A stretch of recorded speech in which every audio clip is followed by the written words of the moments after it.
Hi days, നിങ്ങളിതുവരെ കഴിച്ചിട്ടില്ലാത്ത രുചിയിലൊരു special കല്ലുമ്മക്ക fry ആണ് ഞാൻ തയ്യാറാക്കുന്നത്. അതിനുവേണ്ടി കുറച്ച് കല്ലുമ്മക്ക ക്ലീൻ ചെയ്തെടുത്തിട്ട് അതിലേക്ക് ചില്ലി ഫ്ലേക്സ്, കുരുമുളക് പൊടി, ഗരം മസാലപ്പൊടി, മുളക് പൊടിയും പാകത്തിന് ഉപ്പും ചേർത്തൊന്ന് കുഴച്ചെടുക്കുക. കുറച്ച് സോയാ സോസും കൂടി ഒഴിക്കണേ. എന്നിട്ട് അത് അവിടെ നിൽക്കട്ടെ. ഇതൊരു ബാറ്ററിൽ ഡിപ്പ് ചെയ്യണം.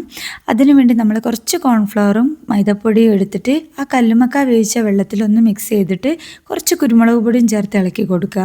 ഇത് ഡിപ്പ് ചെയ്യാൻ നമുക്കൊരു കോട്ടും കൂടി തയ്യാറാക്കണം. അതിനുവേണ്ടി കുറച്ച് മൈദപ്പൊടിയും കോൺഫ്ലവറും എടുത്തിട്ട് അതിലേക്ക് കുറച്ച് മുളക് പൊടിയും ഇട്ട് പാകത്തിന് ഉപ്പും ചേർത്ത് നന്നായിട്ട് മിക്സ് ചെയ്തിട്ട് ഈ മാരിനേറ്റ് ചെയ്ത് വെച്ച കല്ലുമ്മക്ക നമ്മൾ മിക്സ് ചെയ്ത മാവിൽ ഡിപ്പ് ചെയ്തിട്ട് ഈ കോട്ടിലൊന്ന് കോട്ട് ചെയ്തെടുക്കുക കേട്ടോ. എന്നിട്ട് ഒരു പാത്രത്തിൽ വെളിച്ചെണ്ണ ഒഴിച്ചിട്ട് ഫ്രൈ ചെയ്തെടുക്കുക കേട്ടോ. നല്ല ക്രിസ്പി മുരിച്ചിലുള്ള സ്പെഷ്യൽ കല്ലുമ്മക്കയാണ്. എല്ലാവരും ഒന്ന് ട്രൈ ചെയ്ത് നോക്കണേ. വീഡിയോ ആദ്യമായിട്ട് കാണുന്നവരൊന്ന് സബ്സ്ക്രൈബ് ചെയ്യണേ.